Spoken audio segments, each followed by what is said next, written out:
In this video, I'm going to talk about saving your advisor project. There are two different ways to save your project. First, you can head over here to Save Project to just overwrite your last save, or also you can save your project as if you want to specify a name and a file type for your project save. In here you get two options in terms of the file type that you can use to save your advisor project. We have the .adv file, and then we also have the .advm file.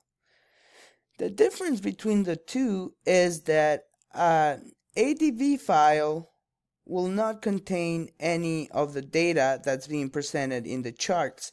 It will only contain references to the data sources and instructions, credentials, and other specifications on how to gather the data from data sources and load it into memory for advisor to use it. The advm file, on the other hand, will contain a snapshot of the data. It will compress it, encrypt it, and save it within the file. So an advm file does not need to have an active connection to the data. There might be different reasons why you want to use each different file type. An ADV will allow you to query your data at whatever state it is currently. So, for example, if we're looking here at my customers and I know I had a new customer come in with a big order within the last couple of hours, in here I would want to save as an ADV to be able to refresh the data. So in this example, let me save this as an ADV, and you will see that when you're able to save as an ADV, if we go here to author, I have this option to refresh data. You can only refresh data if you're using an ADV file. If I were to open an ADV file, you will see in here very quickly I'm getting in here a step where the data is being loaded. Now in here I'm working with an Excel Express sheet, so it might not look that different, but when you're querying data from a database, you're subject to network speed and other factors, traffic, so an ADV can often take significantly longer to open because it is reaching out to the database or your spreadsheets, the different data sources, to bring the data in before it creates the calculations, links, charts, and pages that you see in your project.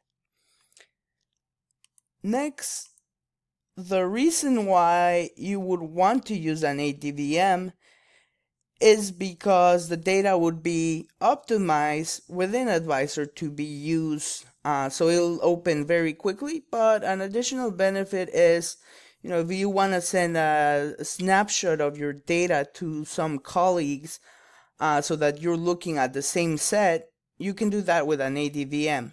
Additionally, we do have an option where you can set a schedule update to happen as often as you want, so that there are points of the day where the data gets extracted from the database, or your sources get saved within Advisor and then distributed to you and your colleagues.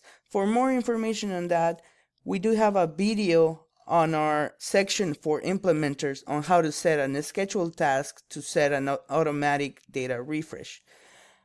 But in here, I'm just working with a spreadsheet. So now when I save the ADVM, this is going to take a little longer than to save an ADV because the compression is happening at this stage. So we're encrypting the data.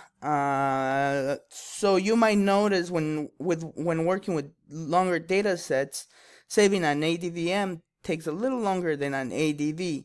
But when you open an ADVM, that's going to be much faster than opening an ADV because all the data is optimized there for your use. So this was ADV versus ADVM. Hope this was helpful. Thanks.